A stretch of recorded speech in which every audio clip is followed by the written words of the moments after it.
Looks like we have a level 4, Sam. How many dead? Don't know. There aren't any numbers yet.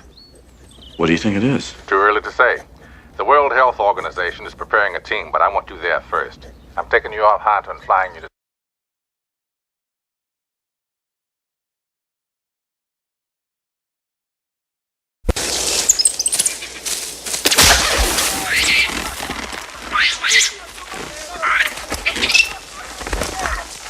Sir, I sent you the fax 6 hours ago. Sam, I can't believe I'm not going to issue an alert. I don't want to bust up your party, sir, but you got to issue an alert. You said it was contained. I said containment was probable. You should be monitoring Sam, the airports. You do got you remember 1989? Yeah. You found 2 lousy cases of Congo fever in Nairobi, and we put a note in every American kid's lunchbox. You remember that? Yeah, I was wrong. You were wrong. Uh-huh. What about 1992? Lassa fever? I was wrong. Wrong again. Yep. But you right about this. No, I could be wrong about Yet you this, walked but you into don't... my party smelling like dirty socks, snatched me away from Senator Rosales, whom I need not remind you, Sam, is head of the Senate Armed Services Subcommittee, which is in charge of our fucking budget. Forget Ebola, forget Lassa. This bug kills so fast, Billy, you Keep your could be voice down. dead in... Now, that is exactly my point, Sam. What? It is the very lethality of this virus which is working for us here. These unfortunate people don't live long enough to spread the goddamn thing around. So you're right, it is contained. I hope so.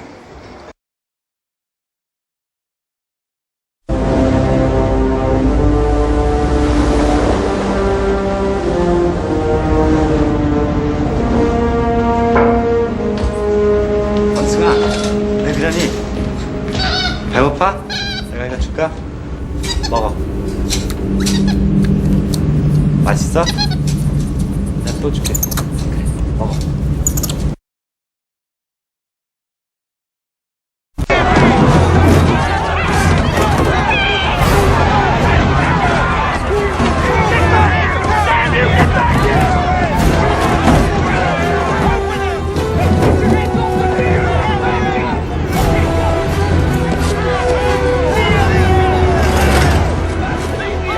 Mataba is only spread through direct human contact. Now, you said that yourself, Sam. I know what I told you, but now I'm telling you we're facing a new strain.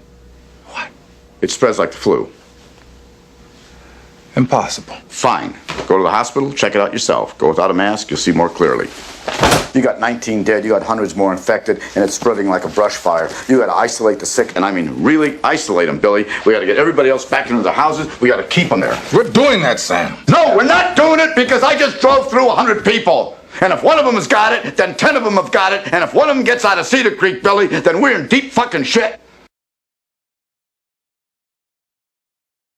The Commander-in-Chief has issued final authorization. We are ordered to proceed. Now, I know that some of us have doubts about what we're about to do.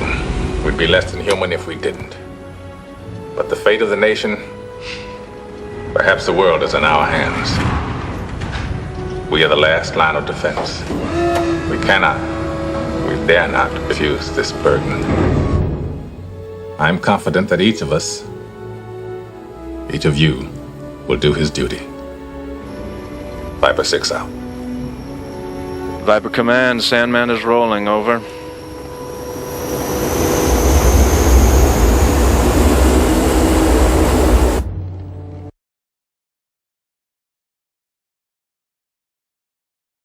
Lad, how you doing, Betsy?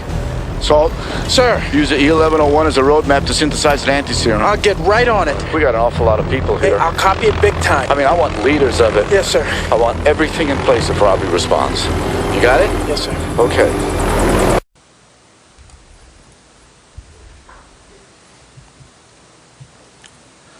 오늘부터 마가복음을 중심으로 해서 복음과 삶이라는 주제로 하나님 말씀을 나누기로 하였습니다. 그래서 오늘 첫 번째 주제로 왜 복음인가라고 우리가 같이 주제를 살펴보면서 마가복음 본문을 중심으로 하여서 복음과 삶의 시리즈를 같이 시작하게 될 것입니다. 복음이라는 것은 말 그대로 좋은 소식입니다. 그러나 이 복음이라는 말이 단순하게 좋은 소식이라는 의미로만 사용되는 것이 아니라 획기적인 사건을 일으키는 어떠한 한 소식을 복음이라고 합니다. 예를 들어서 로마 황제가 되었던 아우구스투스가 탄생했던 것은 복음이라고 선포합니다. 왜냐하면 이 아우구스투스가 로마 황제가 되어서 세계사 가운데 획기적인 일을 이뤄내기 때문에 이 아우구스투스의 탄생을 복음이라고 선포합니다. 그러니 복음은 단순하게 좋은 소식이라는 의미를 가지고 있는 것뿐 아니라 어떤 획기적인 사건을 일컬어서 복음이라고 사용하고 있었습니다. 그래서 마가는 마가복음을 시작하면서 하나님과 예수 그리스도의 복음의 시작이다라고 하면서 이 복음이라는 단어를 사용합니다. 그렇다고 해서 이 아우구스투스 황제의 탄생이 누구에게나 복음은 아닙니다. 로마의 입장에 있어서는 복음이 되고 좋은 소식이 될 수 있지만 로마에게 점령을 당해야 하는 다른 나라들에게 아우구스투스의 탄생은 복된 소식이 아닙니다. 그렇기 때문에 세계사 속에서의 복음, 세계사 속에서 획기적인 사건, 좋은 소식은 보편적인 좋은 소식은 아닙니다. 누군가에게는 좋은 소식이지만 누군가에게는 그렇지 못한 소식이 되기 때문에 그렇습니다. 복음이라고 번역된 헬라어 유앙겔리오는 동사 유앙겔리조의 명사형인데 이 유앙겔리조라는 것은 히브리어에서 어떤 용도로 사용했는지 살펴볼 때 이 복음이라는 단어가 어떤 의미를 가지고 있는지 알게 됩니다. 히브리어 비사르라는 단어가 구약에서 사용된 용례를 찾아보니까 이것은 하나님께서 구원 역사를 이루실 때 이 땅 가운데 통치하시는 하나님의 왕권 수립에 사용하는 단어가 히브리어 비사르입니다.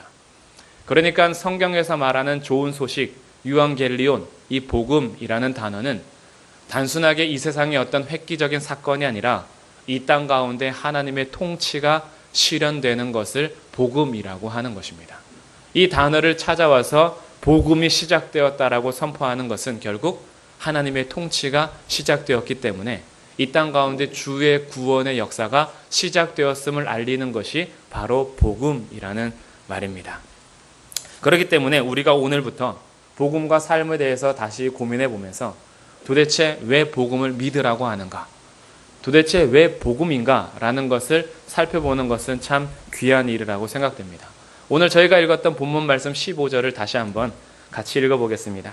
시작. 이르시되 때가 찼고 하나님의 나라가 가까이 왔으니 회개하고 복음을 믿으라 하시더라. 아멘. 예수님께서 오셔서 선포하실 때 때가 찼기 때문에 그리고 하나님의 나라가 가까이 왔으니 회개하고 복음을 믿으라 합니다. 이제 하나님의 때가 완성될 것입니다. 그리고 하나님의 나라가 정말 가까이 왔습니다. 이 가까이 왔다라는 단어는 두 가지 의미를 포함합니다. 이미 왔다라는 것과 이제 곧 올 거라는 단어가 복합적으로 사용되는 단어입니다. 즉 예수님께서 오심으로 인하여서 하나님의 나라가 가까이 왔다라는 것은 이미 왔으며 이제 곧 올 것이다는 굉장히 긴장 상태의 단어를 쓰는 것이 하나님의 나라가 가까이 왔다입니다. 저희는 시작하기 전에 잠시 영화를 봤습니다. 요즘에 에볼라 바이러스 때문에 다시 유명해지는 영화입니다.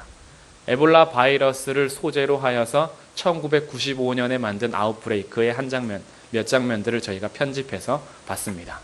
이미 19년 전에 에볼라 바이러스를 주제로 하여서 에볼라 바이러스보다 더 강력한 모타바 바이러스라는 한 소재를 끌어와서 여기에는 치료제도 없고 어떤 예방책도 없기 때문에 이런 바이러스의 생물학적 단계를 제4단계라고 하는 것입니다. 그래서 이 제4단계가 미국 용병들이 아프리카에 갔을 때 이미 발견되었습니다. 그래서 미국에다가 긴급 요청을 했으나 거기에서 혈액만 채취해가고 이 전염병이 미국으로 퍼져나갈 것을 방지하기 위하여 용병들의 귀환 자체를 거부하고 폭탄을 투하해서 그들을 아예 몰살시켜버립니다. 그리고 30년이 지났지만 여전히 이 바이러스 출혈열이 발생했습니다. 그래서 샘이라는 사람이 다시 그 현지로 가서 조사했는데 이 모타바 바이러스는 미국에도 금방 삽시간에 퍼질 수 있다라고 결론을 내리고 빨리 비상사태를 선포할 것을 요구하지만 거부를 당합니다. 그리고 어떤 한 마을에 원숭이 한 마리의 출현으로 인하여서 그 마을이 삽시간 안에 전염병에 사로잡힙니다. 그래서 작은 시골 마을이었기 때문에 격리를 선포했고 격리하여서 치료가 더 이상 되지 않자 여기서 한 명이라도 빠져나가면 미국이 삽시간 안에 약 3억의 인구가 아무런 예방책도 없이 죽어갈 것을 방지하기 위하여서 정부에서 내린 결론은 30년 전에 폭탄을 투하해서 몰살시킨 것처럼 이 마을을 없애기로 하는 것입니다. 그리고 이런 사이에 샘은 숙주 원숭이를 찾아서 치료책을 개발하는데 이제 곧 8시가 되면 이 시더 크릭이라는 마을은 사라지게 됩니다. 시간은 점점 가고 있습니다. 이것이 때가 찼다라는 선포입니다. 저녁 8시에 이미 폭탄 투하가 선언되어 있고 비행기는 출동했습니다. 이미 출동했기 때문에 폭탄 투하는 시간 문제입니다. 그러는 사이에 숙주 원숭이를 찾아다니지만 이들이 어떻게 될지는 아직 모르는 상태입니다. 그리고 나서 비행기는 떴고 때가 찼습니다. 그리고 이 폭탄 투하의 소식은 시더 크릭 마을 사람들에게는 좋은 소식이 아니었습니다. 때가 찼고 그 때가 다가오고 있지만 복음의 소식은 들려지지 않는 것입니다. 이들에게 복음은 치료제가 개발되었다라는 것입니다. 제가 영상을 편집하면서 굉장히 재미있고 중요한 부분들은 다 잘라냈습니다. 이걸 봤다라고 해서 영화가 연결되지는 않습니다. 이 안에는 반전들이 많이 있습니다. 그래서 저는 영화 제작사에 손해를 끼치지는 않을 것 같습니다. 이것이 다가 아니기 때문에 그렇습니다. 한번 보시면 1995년 아웃브레이크를 한번 찾아서 보시면 편집을 왜 이렇게 했을까라고 생각이 들 정도로 내용과 전혀 무관합니다. 제가 하고 싶었던 얘기를 목적으로 해서 편집했기 때문에 그렇습니다. 한 마을에 전염병이 퍼졌습니다. 여기에는 전염병을 사라지게 하기 위해서 정부에서는 폭탄 투하를 결정했습니다. 왜냐하면 2,600명의 희생으로 약 3억의 인구를 살리고자 하는 정부의 결단이 있었기 때문에 그렇습니다. 그러나 샘은 아니다. 숙주 원숭이만 찾으면 치료제를 개발할 수 있다라고 확신했기 때문에 타령이라는 자신의 군인으로서의 어떤 죄로 인하여서 타령이라는 죄를 억눌러 쓰면서까지 나가서 숙주 원숭이를 찾아서 치료제를 개발하는 과정을 겪게 됩니다. 이것이 시더 크릭 마을 사람들에게는 복음의 소식이 됩니다.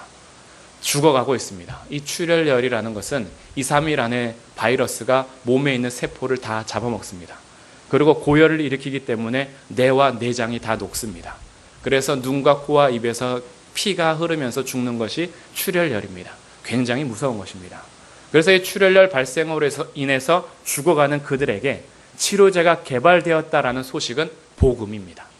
획기적인 사실일 뿐 아니라 사건일 뿐 아니라 이것은 자신들의 생명을 살리는 것이기 때문에 복음입니다.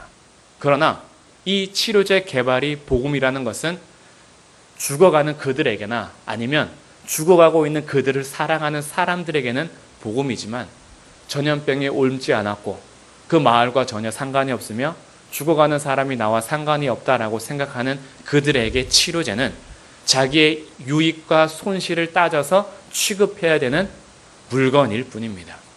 그래서 정부에서는 이것을 하나의 물건으로 취급하면서 그냥 사라져 버려도 괜찮은 것으로 결정을 내린 것이죠. 이것을 복음과 연관을 할 때 우리에게 왜 복음인가라는 소식을 영화의 한 장면에서 우리가 같이 생각해 보게 됩니다. 왜 누군가에게는 복음이, 왜 누군가에게는 복된 소식이 전혀 아니겠습니까? 왜 누군가에게는 이것이 생명인데 왜 누군가에게는 전혀 생명이 아닌 것처럼 여겨질까요? 이것이 참 우리들에게 고민이 되는 문제입니다. 복음이라는 것은 생명을 살리는 것이고 획기적인 것인데 자신이 죄로 인하여서 바이러스에 감염이 되었다라든가 아니면 나는 죽어가는 사람이구나라는 것을 알지 못하는 자들에게 이 복음은 치료제가 아닙니다. 나의 유익과 손실을 따져가면서 받아들여도 되고 거부해도 되는 어떤 물건처럼 취급을 받게 됩니다. 왜냐하면 자신이 죽는 자라는 것을 알지 못하기 때문에 그렇습니다. 그러나 이 모타바 바이러스보다 더욱더 치명적인 것이 죄입니다. 이 죄라는 것이 우리에게 들어왔을 때는 죄로 인하여서 사망이 왔습니다. 그래서 우리가 그냥 호흡하면서 살아가는 것 같지만 복음 안에 들어오지 않은 상태의 삶은 사망의 종로로 타는 상태입니다. 우리가 아직 그것을 몰라서 그렇지 우리 안에 있는 죄라는 이 바이러스는 우리를 사망으로 안내할 것입니다. 그래서 이 땅에 태어나는 모든 사람들은 사망을 벗어날 수가 없습니다. 이것이 죄의 결과입니다.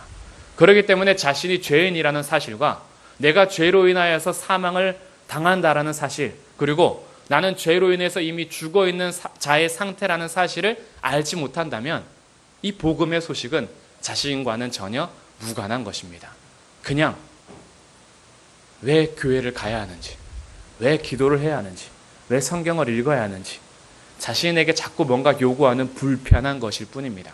단순히 가정의 평화를 위해서 나오거나 아니면 단순히 나의 유익을 위해서 나오긴 하지만 이것이 나에게 생명이 된다라는 사실은 전혀 상관없이 그냥 유익 손실을 따져서 봐주기도 하고 안 봐주기도 하는 어떤 물건 취급을 당하는 것이 복음입니다. 왜냐하면 이 복음이 나와 상관이 없다라고 생각하기 때문에 그렇습니다. 나와 상관이 없다라는 것은 내가 죄로 인해서 죽은 자라는 사실을 알지 못하기 때문에 그렇습니다. 우리는 분명하게 알아야 합니다. 우리는 죄로 인하여서 이미 사망의 종로로 타는 상태입니다. 그 어떤 누구도 사망에서 벗어날 수 없습니다. 그 누구도 사망에서 종로로 타는 자신이 자유로울 수가 없습니다. 죽음을 거부할 수 있는 사람은 이 땅에 한 명도 없습니다. 그러나 그것이 죄 때문이라는 사실을 알지 못합니다. 그리고 우리는 또한 알아야 합니다. 이 세상은 지금 어둡습니다. 진짜 어둡습니다. 어둠이 처음에 왔을 때는 굉장히 당황스럽습니다. 그리고 무섭기도 합니다. 그러나 이 어둠 속에서 조금의 시간이 더 지나고 나면 익숙해집니다. 그리고 처음에 밝다가 깜깜해졌을 때 안 보이던 것이 차츰 눈이 익숙해지면 옆에 있는 사람이 보입니다. 어둠에 익숙해지기 때문에 이제는 불편함이 조금씩 사라집니다. 그래서 우리가 지금 죄로 인하여서 어두워진 상태요, 어둠의 땅에 있다라는 사실조차도 잊어버린 채 우리는 그냥 불편함을 감수하면서 죄로 물든 세상을 아무렇지도 않게 살아갑니다. 그런데 여기에서 갑자기 빛이 나타나면 달라집니다. 빛이 하나 발생이 되면 내가 그동안 알지 못했던 세계가 있다라는 것을 알게 됩니다. 그리고 이 빛은 죄를 짓는 자들에게 비춰졌을 때는 부끄러움의 빛이 됩니다. 죄송합니다. 죄로 인하여서 부끄러워할 수 있습니다. 왜냐하면 어둠 속에서 몰랐던 일인데 복음의 빛이 비춰짐으로 자신의 죄가 드러나기 때문에 부끄럽고 수치심을 느낍니다. 그런데 두려워 떨고 있는 자들에게 이 빛은 한 줄기의 소망이 됩니다. 아, 저 빛을 따라가야 하겠구나. 그리고 길을 잃은 자들에게 이 빛은 길을 안내하는 안내자 역할을 하게 됩니다. 이것이 어둠 속에 빛이 왔다라는 것입니다. 그리고 이 복음이 빛입니다.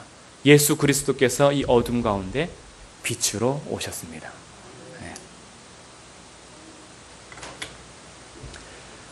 복음은 바로 이 어둠의 상태를 일깨워 주는 것입니다. 복음이 우리 가운데 처음 들어왔을 때 이 복음이 우리가 거부가 되는 것은 나의 죄가 드러나기 때문에 그렇습니다. 아무렇지도 않게 살았습니다. 죄인인 줄 모르고 살았습니다. 내가 죽은 자라는 사실을 인식하지도 못한 상태로 살았습니다. 어둠 속에서 익숙해진 것입니다. 그런데 빛이 들어오는 순간 나를 죄인이라고 합니다. 내가 죽은 자라고 합니다. 죄의 종이라고 그러고 사망의 종로로 탄다고 합니다. 이것을 인정하기가 쉽지가 않습니다. 왜냐하면 나는 그럭저럭 잘 살아왔기 때문에 그렇습니다. 그런데 우리 호흡이 끝나는 날, 우리 인생을 내가 내 마음대로 할 수 없다라는 것을 깨닫는 날, 인생의 주인이 내가 아니라는 것을 아는 그날, 어둠 속에 있는 자신을 구원해 줄 아무것도, 그 어떤 것도 없다라는 것을 깨닫는 그날, 바이러스처럼 내 온몸에 퍼져 있는 죽음의 가운데 여기에서 건져낼 빛이 있다라는 소식을 듣는다면 그것이 복음이 됩니다.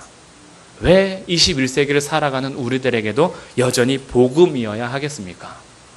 이 복음이 없는 상태에서 자신이 아무렇지도 않은 채 살아가지만 복음이 곧 소망이기 때문에 그렇습니다.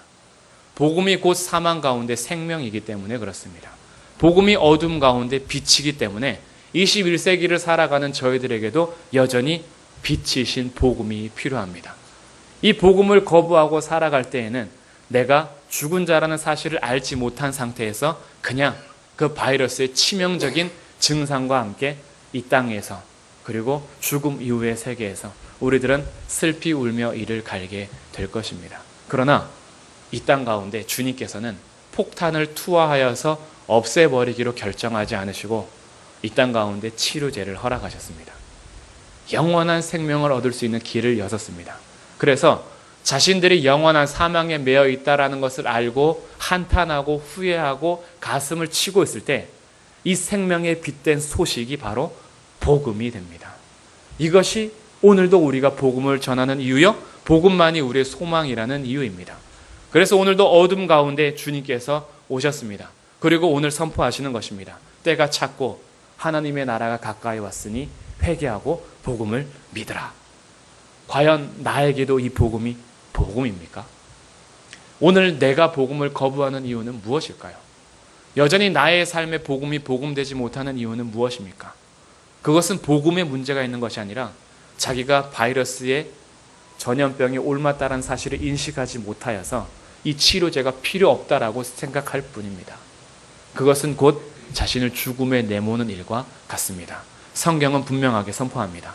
이 땅 가운데 죄가 왔으며 죄로 인하여서 그 결과 사망이 왔습니다. 그리고 모든 인류는 죄로 인하여서 사망의 상태를 살아갑니다. 그리고 세상은 밝지 않습니다. 어둡습니다. 죄로 인해서 다 어둡습니다.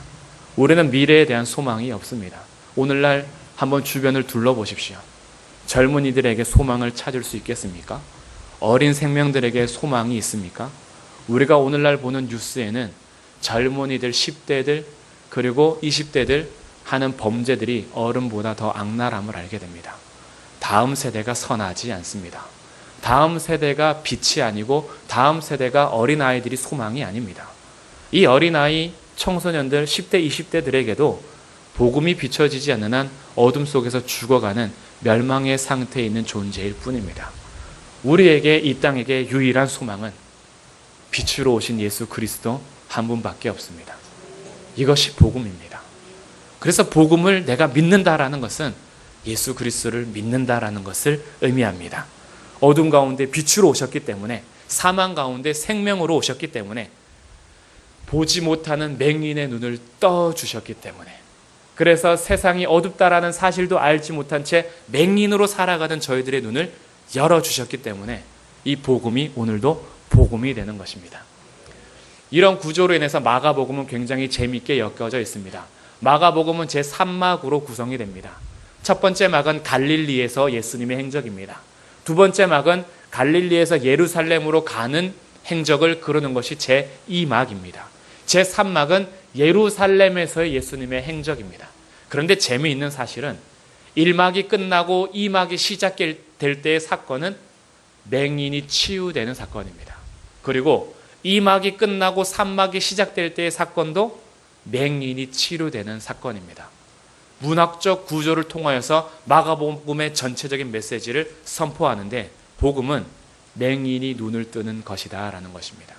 하나님의 나라를 보지 못하는 자들에게, 내가 사망의 몸에 있다라는 사실을 알지 못하는 자들에게, 죄로 인하여서 죽어 있다라는 것을 알지 못하는 맹인과 같은 자들에게 주님께서 오셔서 눈을 열어주셨으며 하나님의 나라를 보게 하셨고 복음을 믿게 하셨습니다.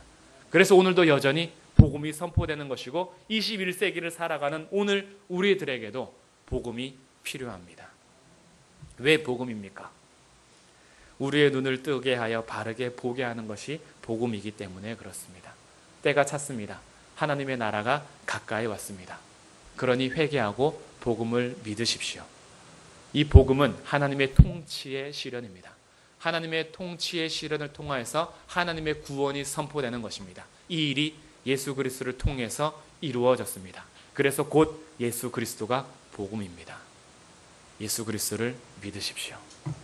그렇지 않고는 이 땅에 소망이 없습니다. 왜 예수 그리스도가 복음인지에 대해서는 다음 주에 계속해서 나누도록 하겠습니다. 같이 기도하겠습니다. 주님 은혜 감사합니다. 사망의 몸에 매여 있음에도 불구하고 우리가 죽어있는 자라는 사실도 알지 못한 채, 죄에게 종로로 타고 있다라는 사실도 알지 못한 채 그저 그렇게 잘 살아왔다라고 생각하면서 맹인처럼 살아가는 저희들의 눈을 뜨게 하는 것이 바로 복음입니다. 어둠 속에서 헤매고 길을 잃어 있는 자들에게 빛의 역할을 해주면서 길을 안내하는 것이 바로 복음입니다. 사망에게 생명을 허락하시는 것이 바로 복음입니다. 하나님, 오늘 우리들에게도 왜 복음입니까? 이 복음이 없이는 소망이 없기 때문에 그렇습니다. 복음이신 예수 그리스도를 우리 가슴에 진심으로, 그리고 정말 예수 그리스도 우리 마음에 깊이 영접하면서 복음을 믿고 때가 차고 하나님의 나라가 가까운 이때에 회개하고 복음을 믿음으로 하나님께서 허락하신 생명의 길을 걷도록 은혜를 베풀어 주옵소서. 예수 그리스도의 이름으로 기도드립니다.